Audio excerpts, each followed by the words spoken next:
الحمد لله وكفى وسلام على عباده الذين اصطفى أما بعد فأعوذ بالله من الشيطان الرجيم بسم الله الرحمن الرحيم يسألونك ماذا ينفقون قل ما أنفقتم من خير فبالوالدين والأقربين واليتامى والمساكين وابن السبيل وما تفعلوا من خير فإن الله به عليم. أما بعد والله أعلم بأسرار كتابه فقال النبي صلى الله عليه وسلم بلغوا عني ولو آية رواہ البخاری۔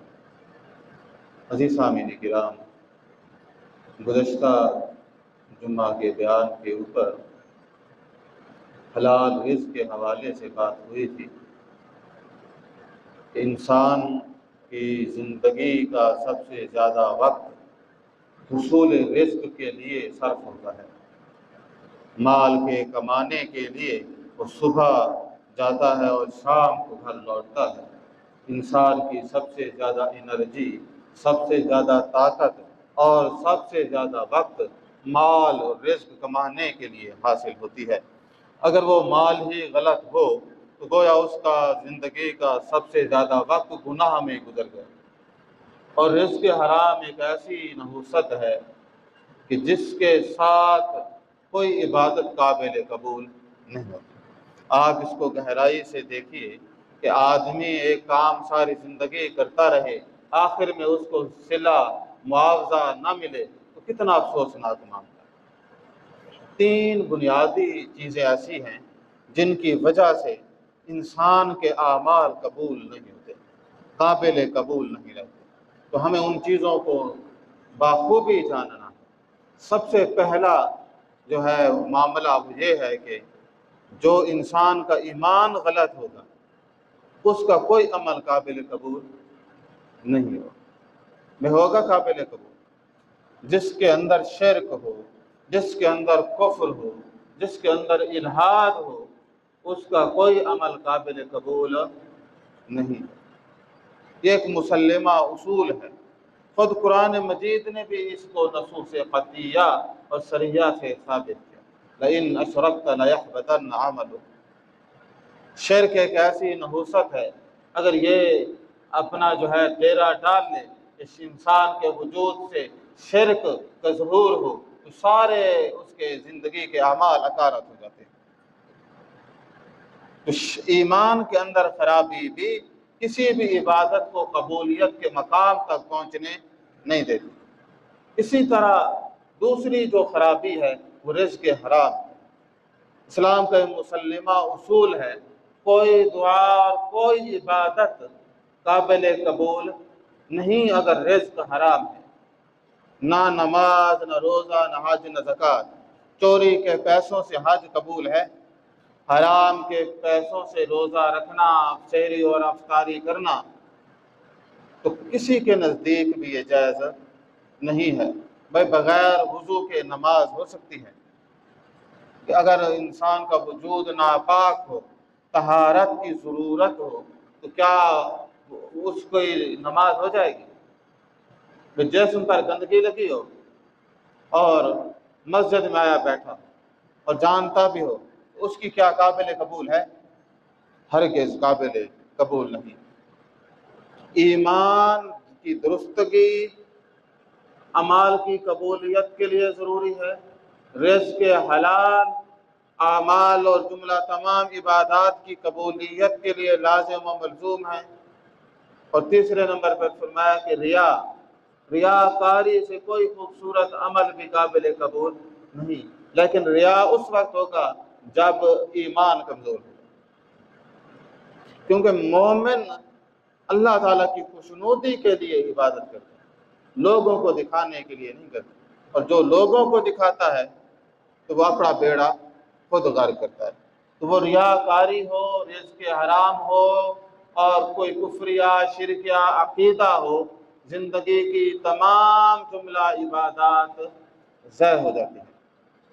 عزیز سامعین کرام، اب یہ بات تو ہمیں بنیادی طور پر سمجھ آ گئی، تو فرمایا کہ اب ذرا آگے ہم چلتے ہیں کہ جب ہمیں یہ بات سمجھ آ گئی کہ رزق حلال بہت ضروری چیز ہے، ورنہ کوئی بھی عبادت قابل قبول نہیں ہوگی، اور اس لیے اللہ جل شانہ نے سورۃ التکاثر میں یہ فرمایا کہ ثم لتسألن یومئذ عن النعیم۔ اللہ جل شانہ نے فرمایا کہ بھئی وہ جو قیامت کا دن ہے، اس قیامت کے دن، اس دن تم سے ہر نعمت کے بارے میں سوال کیا جائے، ہر نعمت۔ یہاں تو انسان چاہتا ہے کہ ساری عقل اور حکمت کا معاملہ بھی میرے اندر ہو، دنیا کی طاقت کا مجسمہ بھی میں ہوں، دنیا میں سب سے زیادہ دولت اور طاقت بھی میرے پاس ہو۔ تو فرمایا کہ یہ یاد رکھ، جو نعمت تمہیں ملی ہے اس کا تم نے جواب دینا۔ تم یہ سمجھتے ہو کہ میری ملکیت ہے، حقیقت یہ ہے کہ تم صرف اس کے کون ہو؟ رکھوالے ہو، خزانچی ہو، چوکیدار ہو۔ تم سے ان تمام نعمتوں کے بارے میں پوچھا جائے گا، جس طرح نعمت شعور ہے، عقل ہے، اس کے بارے میں پوچھا جائے گا۔ بڑی عقل دی تھی تم کو، خرچ کہاں کی؟ آنکھوں کے بارے میں، کانوں کے بارے میں، زبان کے بارے میں، جسم کی جملہ توانائیوں اور طاقتوں کے بارے میں، ہر چیز کے بارے میں فرمایا کہ تم سے کیا جائے گا؟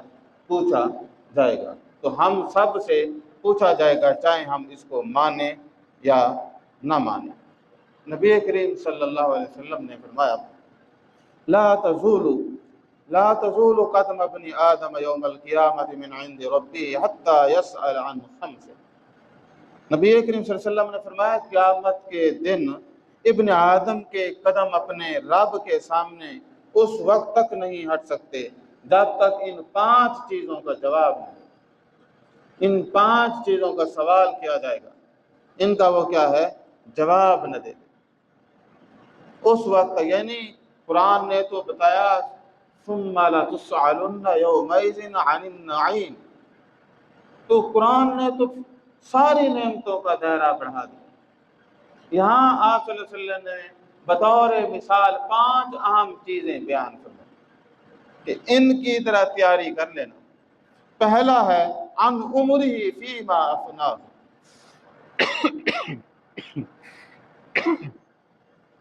فرمایا کہ پہلا سوال ہوگا عمر کے بارے میں، زندگی کے بارے میں، کہ تم نے اپنی زندگی کہاں خرچ کی، کہاں لگائی تم نے زندگی، کہاں گزاری تم نے اپنی زندگی۔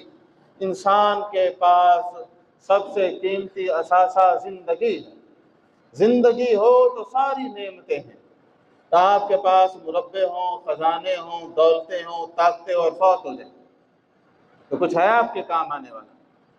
زندگی ہے تو ساری نعمتیں ہیں، زندگی نہیں تو ختم۔ تو فرمایا کہ سب سے پہلے تم سے یہ سوال کیا جائے گا کہ زندگی کہاں خرچ کی، زندگی کو کیسے گزارا۔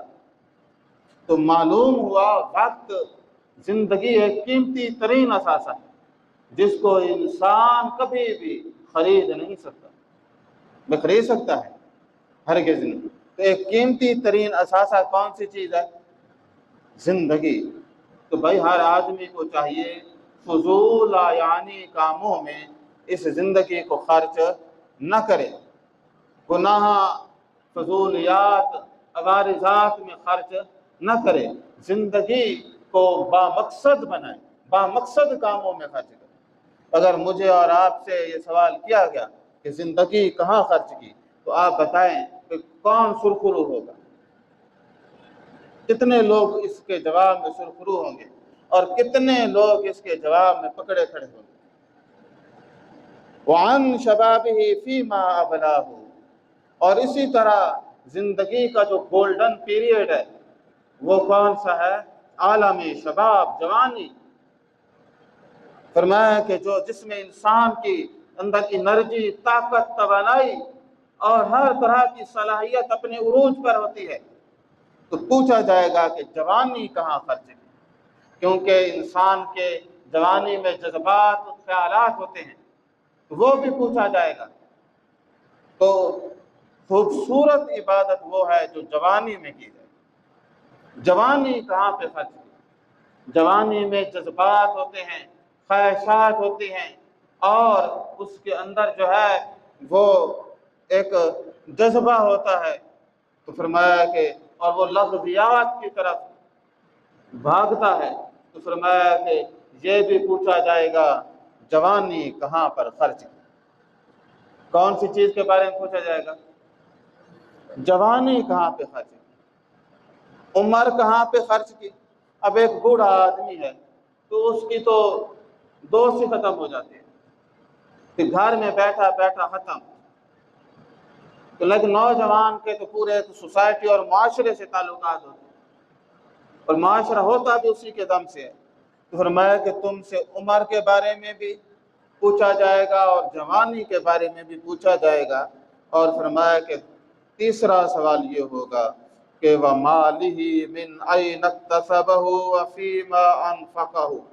اگرچہ یہ دو سوال ہیں، ان سے یہ پوچھا جائے گا مال کے بارے میں کہ تم نے مال کو کہاں سے کمایا اور کہاں پر خرچ کیا۔ دو سوال کہ مال کمایا کہاں سے۔ بھئی انسان صبح جائے کام پہ اور شام کو رزق حرام کما کے آئے، تو کیا یہ اس کا جو پورا دن تھا یہ نیکی میں گزرا یا بدی میں؟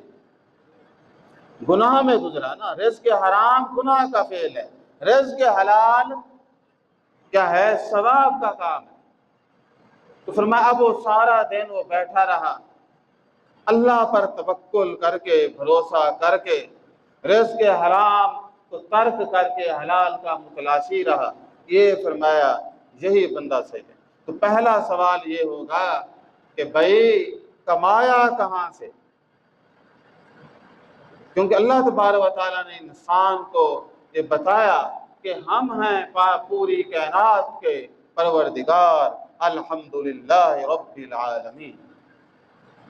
رب العالمین کون ہے؟ پوری عالمین کو پالن ہار کون ہے؟ وَمَا مِن دَابَّةٍ فِي الْأَرْضِ إِلَّا عَلَى اللَّهِ رِزْقُهَا۔ کہ جتنے بھی دابہ ہیں، اس زمین کے اوپر چلنے والی مخلوقات ہیں، سب کے رزق کا ذمہ کس کے پاس ہے؟ اللہ رب العزت کے پاس ہے۔ تو عزیز سامعین کرام، اسی طرح اللہ جل شانہ نے فرمایا یا ایھا الناس کلوا مما فی الارض حلالا طیبا۔ فرمایا اے لوگو تم زمین کے اوپر کھاؤ، شرط یہ ہے وہ کھانے والی چیز وہ رزق حلال ہو، طیب ہو، تو پھر ٹھیک ہے، حلال بھی ہو اور طیب بھی ہو۔ حلالا طیب، پاک اور پاکیزہ رزق کہ جس کو کمال احسن اور حلال طریقے سے کمایا جائے اور اسی میں سے اللہ کا حق نکالا جائے، اللہ نے جن کا حق رکھا ہے ان کا ادا کیا جائے، یہی حلال اور طیب مال ہے۔ تو عزیز سامعین کرام، اب سوال یہ ہے کہ پوچھا کیا جائے گا؟ فرمایا کہ تم نے یہ مال کمایا کہاں سے اور خرچ کہاں پہ۔ جہاں آپ کمانے پہ احتیاط نہیں کرتا وہاں خرچ کرنے پہ بھی احتیاط نہیں کرتا۔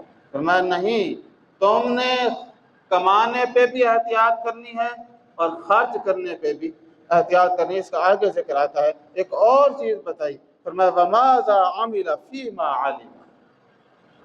جو علم تمہارے پاس تھا تم نے اس پر کتنا عمل کیا۔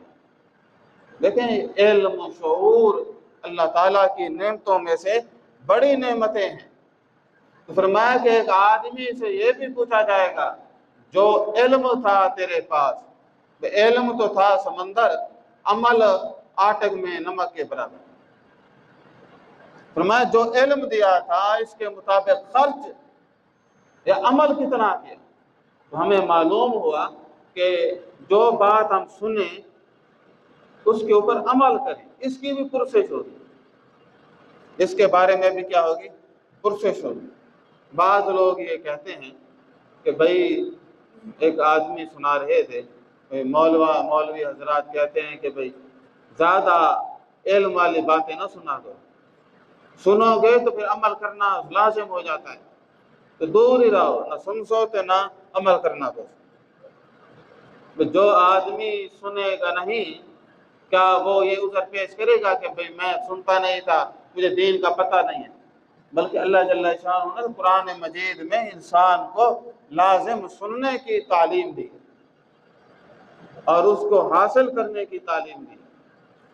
تو عزیز سامعین کرام، تو علم کے بارے میں بھی سوال ہوگا کہ اس پر عمل کتنا کیا، سوال یہ بھی ہوگا کہ کمایا کہاں سے تھا، لگایا کہاں پہ ہے، تو یہ بھی سوال لازم و ملزوم ہوگا۔ تو ہم یہ نہیں دیکھتے کہ جس کی بھائی جو تجوری ہم بھر رہے ہیں اس میں حلال کا سکہ ہے یا حرام کا، ہمیں دیکھنا چاہیے نا کہ جس سے ہم پیٹ بھر رہے ہیں، جس کو ہم جمع کر کر کے رکھ رہے ہیں، وہ حلال ہے یا حرام ہے۔ کہ ہم اگر اپنی دکانداری کی چالاکیوں کو، جھوٹ بول کر مال بیچنے کو، ڈنڈی مارنے کو، رشوت لینے کو، اور اسی طرح لین دین میں تبدیلی یا بگاڑ کرنے کو اپنا اگر ہنر سمجھتے ہیں تو پالیسی کا کیا ہوگا، جواب بھی دینا ہوگا کہ کوئی سمارٹ ورک نہیں، یہ ایک عذاب ہے۔ تو عزیز سامعین کرام، رزق حلال کا معنی عین عبادت ہے۔ تو جہاں رزق حلال عین عبادت ہے، وہاں یہ بات بتائی گئی، اے انسان تم سے سوال کیا جائے گا کہاں پہ مال کمایا اور کہاں پہ خرچ کیا۔ تو یہاں صرف مال کمانے اور خرچ کرنے پہ نہیں، بلکہ فرمایا کہ ہم اس بات کا بھی پوچھیں گے کہ تمہیں زندگی دی تو کیسے گزاری، جوانی دی تو کیسے گزاری، یہ بھی ہم پوچھیں گے کہ بھائی تمہیں علم دیا اس کے مطابق عمل کیسے کیا۔ عزیز سامعین کرام، اب ہمیں یہ معلوم ہوا کہ انسان کی سب سے زیادہ توانائی سونے میں اور رزق کمانے میں لگتی ہے۔ اگر وہ بھی غلط طریقے سے کمایا تو کوئی عبادت اس کے قبولیت کے معیار پر پوری نہیں ہوتی۔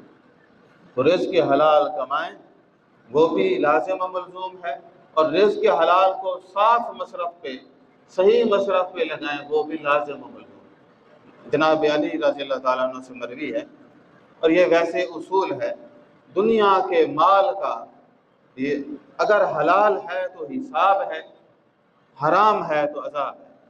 یعنی اگر آپ کے پاس مال ہے حلال کا تو اس کے اوپر آپ کو حساب دینا ہوگا، اگر حرام کا ہے تو اس پر عذاب ہوگا۔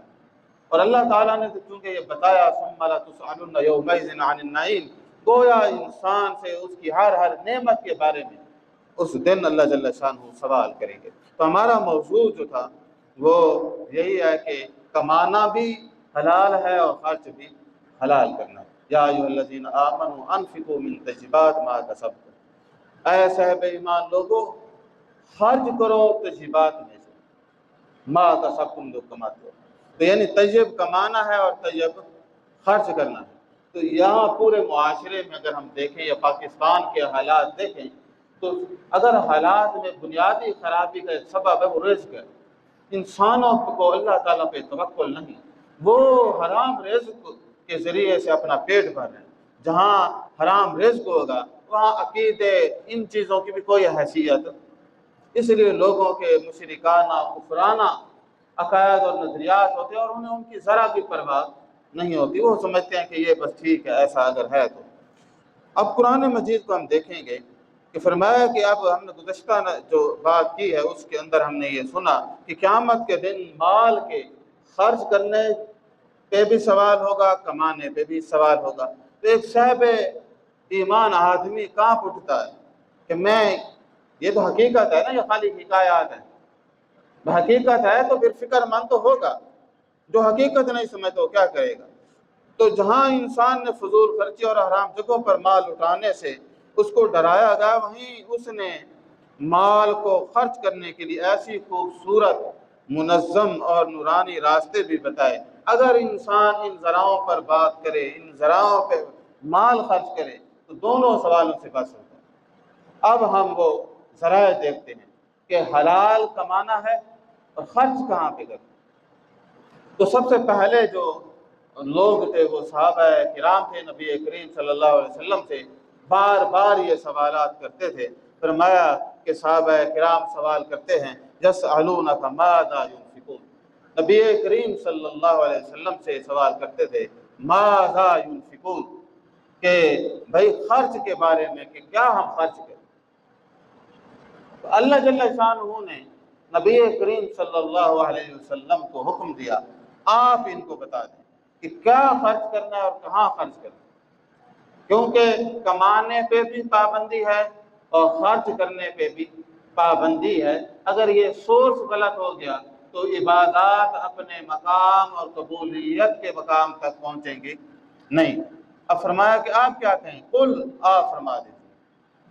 تو اب یہ بات بارہا دفعہ قرآن مجید میں اللہ جل شانہ نے قل کا خطاب فرمایا۔ فرمایا آپ سے یہ سوال کرتے ہیں یسألونک ماذا ينفقون، فرمایا کہو قل ما انفقتم من خیر، تو فرمایا کہ اب آپ ان کو جواب دیں، کو جواب کہ آپ ان سے کہہ دیجئے کہ جو مال بھی تم خرچ کرو خیر کا، جو مال بھی تم خرچ کرو کس پہ خرچ کرنا ہے، بنیادی اعتبار بتا دیے۔ فرمایا پہلے نمبر پر جس کے بارے میں فرمایا فبالوالدین، کن پر خرچ کرنا ہے، والدین، اور خاص طور پہ اس وقت جب وہ بوڑھے ہیں، جب وہ کمانے کی طاقت نہ رکھتے ہیں تو ان پر خرچ کیا جائے، یہ ان کا بنیادی حق ہے، اس لیے کہ ان کی وراثت کا مالک کون ہوتا ہے، اولاد۔ اولاد سارا کچھ لیتی ہے نا، جب لینے والے وہ ہے اور دینے والے اور ہیں۔ پہلے نمبر پر کہا والدین پہ خرچ کرو، بڑھاپے میں ہیں ان پر خرچ کرنا لازم و ملزوم ہے۔ 2 بھائی ہیں، 3 بھائی ہیں، 4 بھائی ہیں، 1 بھائی ہے، تو کوشش کریں سارے خرچ کریں۔ تو معاشرے میں لازمی ہے کہ والدین پہ کوئی ایک آدمی آسودہ حال ہے، چلو وہ زیادہ کر لے، ایک تنگ دست ہے لیکن کچھ نہ کچھ تو وہ خرچ کرے۔ تو فرمایا کہ آپ پہلے نمبر پر کن پر خرچ کریں، والدین پر۔ دوسرے نمبر والاقربین، قرابت داروں پر، وہ میاں بیوی ہیں، اولاد ہے، سب سے زیادہ قربت ان پہ ہے، اور سارے جو اس کے ارد گرد ہیں، رشتہ دار ہیں، دوست احباب ہیں، سارے۔ تو فرمایا کہ جن کے ساتھ ان کا قرب حاصل، تو فرمایا ان کے اوپر خرچ کریں۔ اب اسلام نے یہ بتایا کہ سب سے پہلے جو اس کے اخلاقی ذمہ داریاں ہیں وہ لازمی پوری کریں۔ اب ظاہر ہے بیوی ہے، اس کی روزی کس کے ذمہ ہے، کہ شوہر کے ذمہ ہے، وہ گھر داری کرتی ہے۔ اس طرح اولاد ہے، اولاد کی بھی ذمہ داری وہ پوری کرے۔ تو فرمایا یہ بنیادی چیزیں ہیں، اور اس کے بعد فرمایا کہ والیتامی والمساکین، یتیم کے اوپر، یتیم کے لیے رشتہ دار ہونا ضروری نہیں ہے، کوئی بھی ہو سکتا ہے، کہ چونکہ وہ اس ایج میں نہیں ہوتا کہ وہ گھر کا وزن اٹھا سکے۔ تو فرمایا یتامہ کوئی بھی ہوں، رشتہ دار ہوں، محلے دار ہوں، جاننے والے ہوں، تو فرمایا ان کے اوپر خرچ کرو۔ والیتامی، یتیموں پر خرچ کرو، والمساکین، اور غرباء پر خرچ کرو۔ اور اسی طرح فرمایا وابن السبیل، اگر کوئی مسافر آ جائے ان پر کیا ہے، خرچ کرو۔ قرآن مجید میں بارہا دفعہ ان چیزوں کو کیا ہے، بیان کیا گیا، اور مختلف جگہوں پر مختلف مصارف کو بیان کیا گیا۔ تو فرمایا کہ وما تفعلوا من خیر فإن اللہ بہ علیم، جو بھی مال تم خرچ کرو گے بے شک اللہ جل شانہ سب سے زیادہ جاننے والے ہیں، وہ ذات جانتی ہے کہ کس پر خرچ کریں۔ تو بھائی اس کے توازن ہے، کیا ہے، توازن ہے، کہ انسان ایک آدمی ہے کہ جو خاندان پہ تو پورا خرچ کرتا ہے لیکن یتیموں مسکینوں پہ خرچ نہیں کرتا، اور ایک آدمی ہے جو اولاد پر خرچ کرتا ہے بیوی پہ خرچ نہیں کرتا۔ ایک آدمی ہے جو ان پہ تو خرچ کرتا ہے لیکن وہ غریب پروری نہیں کرتا، تو سارا ہی غلط ہے۔ ہر چیز کا اپنی جگہ حق ہے۔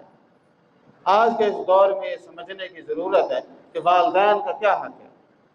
ان کا حق ہے کہ آپ ان کی کیا کریں، ان کے خوراک کا بندوبست کریں، رزق کا بندوبست کریں، اور ان کے لیے آسودگی کا بندوبست کریں۔ اور بیوی کا الگ حق ہے، تو یہ نہیں ہے کہ والدین کے حق پورے کرتے بیوی کا حق کھا جائے، اور بیوی کا کرتے کیا ہے بھئی والدین کا حق کھا جائے، کہ ان دونوں کا پورا کرتے باقیوں کا حق کھا جائے۔ بلکہ آج کی ساری بیان میں یہی بات مشترک ہے کہ انسان ایک طریق مقرر کر دے کہ میں نے والدین پہ کیسے خرچ کرنا ہے، اور اولاد اور بیوی پہ کتنا خرچ کرنا ہے، اور جو دوسرے مصارف ہیں جو قرآن مجید نے بتایا ان کے اوپر کیسے خرچ کرنا ہے۔ اس میں سب کے حقوق کا اپنا ایک دائرہ کار بنا۔ تو بیوی کے اپنے حقوق ہیں، اولاد کے اپنے حقوق ہیں، والدین کے اپنے حقوق ہیں، ہر چیز کے۔ اور ایک آدمی ہے جو ان کو 1 روپیہ نہ دے، سارے پیسے اٹھا کے کسی اور کو دے دے، غریب کو دے دے یا مسجد کو دے دے، یہ بھی صحیح نہیں ہے۔ تو ہر کسی کے مصارف اور حقوق ہیں، ان حقوق کو پورا کرنا لازم و ملزوم ہے پڑا کہ انسان ان دائرہ کار میں ان کو پورا کرے۔ عزیز سامعین کرام، تو ہمارے ہاں کئی مثال اس طرح کے واقعات اور چیزیں ملتی ہیں۔ ہمارے جاننے والے تھے تو وہ اسٹیٹس لگاتے تھے کہ سب سے بہترین صدقہ بیوی پر خرچ کرنا۔ تو اکثر وہ میں دیکھتا بھائی بیوی پر خرچ کرنا سب سے بہترین خرچہ صدقہ ہے۔ اب مسئلہ یہ ہے کہ بھائی خالی بیوی پہ خرچ کرنا تھا، قرآن مرید نے یہی کرنا ہے اور کیا کرنا ہے۔ کہنے کا مطلب یہ ہے کہ ہر بندے کے اپنے حقوق ہیں، کہ بیوی پہ بھی خرچ کریں، اس کے اپنے حق ہے۔ بیوی کا حق لے کے بیٹی پہ، بیٹی کا سب کا حق ہے، تو کسی کا حق کھائے نہیں۔ بیوی کا بھی نہ کھائیں، والدین کا بھی نہ کھائیں، اولاد کا بھی نہ کھائیں، یتیم کا بھی نہ کھائیں، مسکین کا بھی نہ کھائیں۔ تو یہ نہیں ہے کہ دوسروں کا حق کھا کے، اب ایک آدمی ہے جو گھر میں لاکھوں روپے لگا دیتا ہے، جب غریب کی باری آتی ہے تو 1 روپیہ نہیں دیتا، اور ساتھ یہ کہتا ہے کہ آپ نے فرمایا کہ بھائی سب سے بہترین صدقہ کیا ہے، گھر والوں پہ خرچ کرنا۔ تو گھر والوں پہ بھی اپنی جگہ ہے نا، ہر چیز کا ایک توازن ہے، اس توازن میں خرچ کریں گے نا۔ تو بھائی یہ ساری باتیں ہمارے لیے غور طلب ہیں کہ انسان کوشش کرے کہ ہر چیز کو توازن کے اندر خرچ کرے۔ جہاں والدین ہیں، والدین کی ضرورت کو پورا کرے، اولاد کی کرے، بیوی کی کرے، رشتہ داروں کی کرے، ہر کسی کا ایک توازن ہے، اسی حوالے سے کرے۔ اسی طرح جو ہے وہ کوشش کرے کہ بھائی جہاں اپنے گھر والوں پہ خرچ کرتا ہے، اپنے آپ پر خرچ کرتا ہے، وہاں غریبوں پر بھی خرچ کرے۔ وہ زکوٰۃ اللہ تعالیٰ نے فرض کی ہے، عشر کم فرض کیا ہے، صدقات فرض کیے ہیں، یہ بھی لازم و ملزوم ہے۔ اسی طرح وہ یہ بھی کوشش کرے جس طرح نبی کریم صلی اللہ علیہ وسلم نے فرمایا کہ من بنا مسجدا للہ بنى اللہ لہ فی الجنۃ مثلہ۔ فرمایا کہ جس نے مسجد کو تعمیر کیا، اب مسجد کی تعمیر یہ صدقہ خیرات ان چیزوں سے ہٹ کر ہے، تو فرمایا کہ جس نے اللہ تعالیٰ کے گھر کو اللہ تعالیٰ کی خاطر کیا ہے، اس کی رضا کے لیے کیا کیا، جس نے اللہ کی رضا کے لیے ایک مسجد بنائی، اللہ جل شانہ اس کا جنت میں اس کا گھر بنائے۔ کہنے کا مطلب یہ ہے کہ مسجد کی ایک اپنی جو ہے ذمہ داری ہے، وہ ان چیزوں سے زکوٰۃ اور عشر سے تعلق نہیں رکھتی۔ ایک مسلمان کی ذمہ داری یہ ہے کہ جہاں وہ یہ کوشش کرتا ہے کہ باقیوں کے حقوق ادا کرے، اسی طرح مسجد کے بھی حقوق ہیں، ان کو بھی پورا کرے۔ اگر اللہ تعالیٰ کی راہ فی سبیل اللہ کا ذکر کریں تو 2 چیزیں ہیں، ایک جو ہے مسجد کی خدمت ہے اور مسجد کی تعمیر و آباد کاری ہے، اور دوسرا دین کی اشاعت ہے۔ ایسے وہ تمام کام جس سے دین کی اشاعت ہو، وہ تمام کام جو ہے وہ ان کے اوپر بھی توجہ دے، جس طرح مثلا طلباء پہ خرچ کرنا ہے، اسی طرح قرآن مجید دینی کتابیں کوئی اشاعت ہے، ان کو چھپوانا ہے، یا کوئی پروگرام رکھوا لیتا ہے، تقاریر کروا لیتا ہے، درس کا پروگرام ہے، جس طرح آج کل میڈیا ہے، یہ بھی جس طرح یہ ریکارڈنگ ہو رہی ہے، تو اس طرح کے کام ہیں۔ تو جیسے ایسے کام جن سے دین کی اشاعت ہو، ان پر بھی مال خرچ کرنا چاہیے، تاکہ اللہ تعالیٰ کا دین کیا ہے اور زیادہ پھیلے۔ تو جہاں مساجد کی تعمیر ہے، وہاں دین کی اشاعت کے لیے بھی کام ہے، جس طرح علماء کی کفالت وغیرہ ہے، اور اسی طرح ایسا کام جس سے دین کو طاقت ملے، وہ سارے کام لازم و ملزوم ہیں۔ تو یہ اب ہمیں ایک معلوم ہوا، جہاں رزق حلال کمانا ضروری ہے، وہاں رزق حلال خرچ کرنا بھی اس کا بھی جواب دیں۔ بھائی جہاں کمانے کا اس سے پوچھا جائے گا، ہاں بھائی کہاں سے حاصل کیا، وہاں خرچ کرنے کا بھی پوچھا جائے گا، اور جہاں خرچ کرنے کا پوچھا جائے گا، جہاں بتایا کہ آپ کہاں پہ خرچ کریں، تو وہ بھی آپ بتایا گیا کہ آپ گھر والوں پہ خرچ کریں، اور یتیموں، مسکینوں، غریبوں پہ خرچ کریں، اسی طرح دین کے فلاحی کاموں میں خرچ کریں، یہ بھی لازم و ملزوم ہے۔ اسی طرح نبی کریم صلی اللہ علیہ وسلم نے ایک اور بات بتائی، احب الناس الی اللہ انفعهم للناس۔ اسی طرح آپ صلی اللہ علیہ وسلم نے فرمایا کہ اللہ جل شانہ کو وہ آدمی بڑا ہی عزیز اور پیارا ہے جو لوگوں پر خرچ کرتا ہے، جو لوگوں پر خرچ کرتا ہے، ان کے اوپر خرچ کرنا وہ بھی کیا ہے، رفاع عامہ کے کام، فلاح و بہبود کے کام، یہ بھی لازم و ملزوم ہیں۔ ان میں ہم دیکھتے ہیں کہ جس طرح کوئی آدمی جو ہے اس طرح کرتا ہے کہ جس طرح آج کل کے جدید، پہلے زمانے میں تو نلکے لگوا دیں، اب ہمارے ہاں نلکوں کی تو کوئی ضرورت نہیں ہے، تو شہر ہے تو یہاں پہ جس طرح فلٹر لگا دیتے ہیں تو لوگ صاف اور صحت افزا پانی پئیں، یہ ہو گیا۔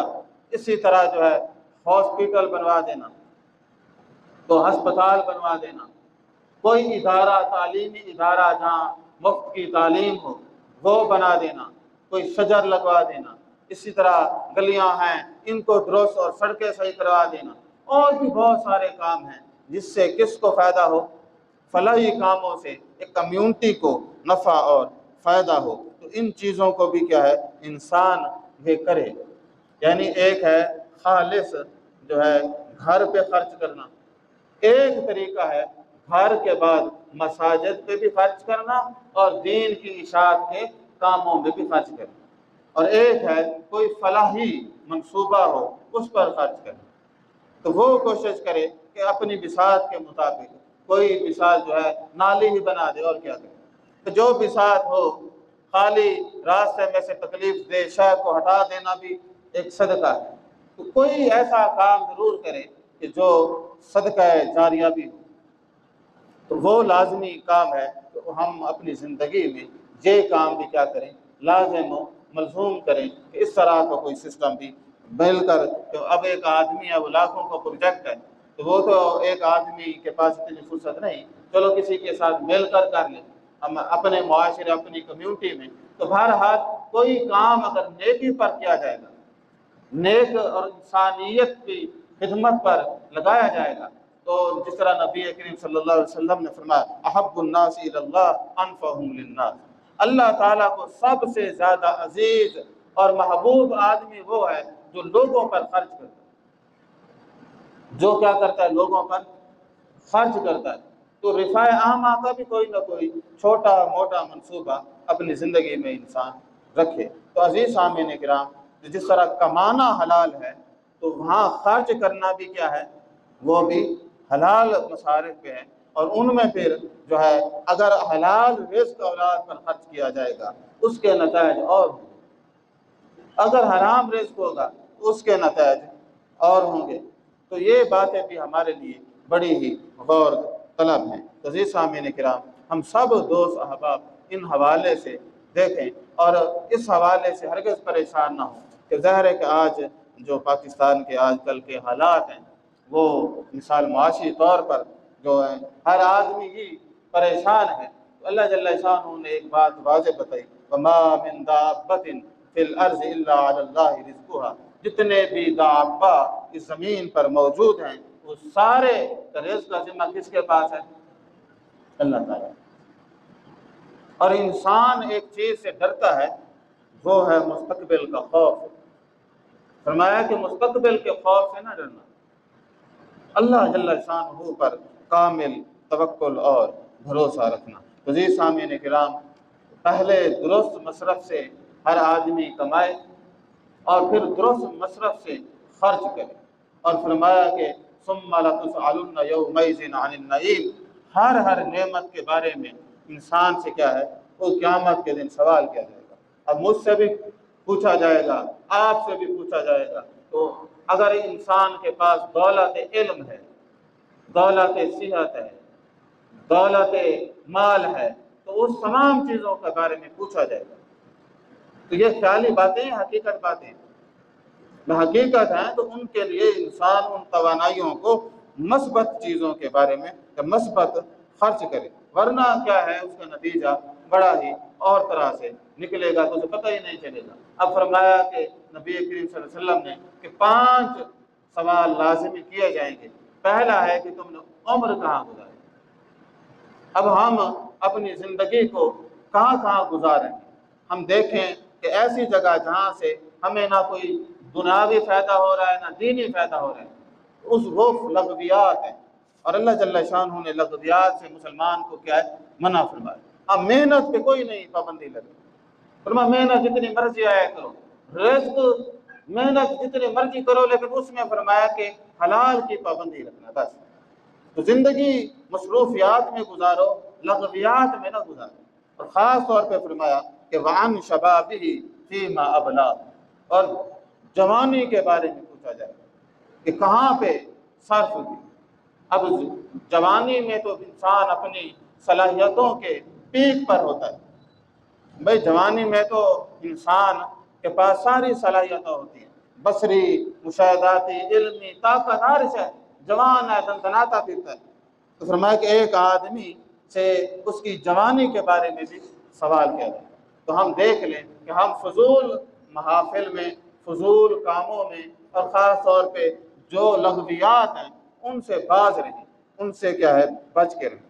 اور اسی طرح فرمایا وَمَالِهِ مِنْ أَيْنَ اكْتَسَبَهُ وَفِيمَا أَنْفَقَهُ، اور اس مال کے بارے میں کہ فرمایا کہ پوچھا جائے گا تم نے کمایا کیسے۔ تو کمانے کے اوپر بھی سوال ہے کہ کمانا صرف کیا ہے، حلالا طیبا، حلال اور طیب کر کے کمانا ہے، کیونکہ انسان کی سب سے زیادہ انرجی، طاقت یا وقت لگتا ہے روزی کمانے پر۔ صبح دکان پہ گیا، شام کو آیا، تو اگر وہ بھی حرام کما کے آیا تو بیٹھنا کیا ہو گیا، حلال ہے حرام ہے؟ تو جس کی زندگی کا اکثر حصہ حرام میں گزر گیا تو آگے نتیجہ کیا نکالے گا، وہ فارغ۔ اس لیے فرمایا حلال پہ بھروسہ رکھو، اور وہ توکل کے ذریعے ہوتا ہے۔ جب تم حلال کما لو تو پھر فرمایا کہ خرچ کے بارے میں بھی پوچھیں گے کہ بھائی کہاں پہ تم نے وفیما انفقہ، اور اس بارے میں بھی ہم ان سے پوچھیں گے کہ خرچ کہاں پر کیا۔ تو ایک اور سوال ہو گیا۔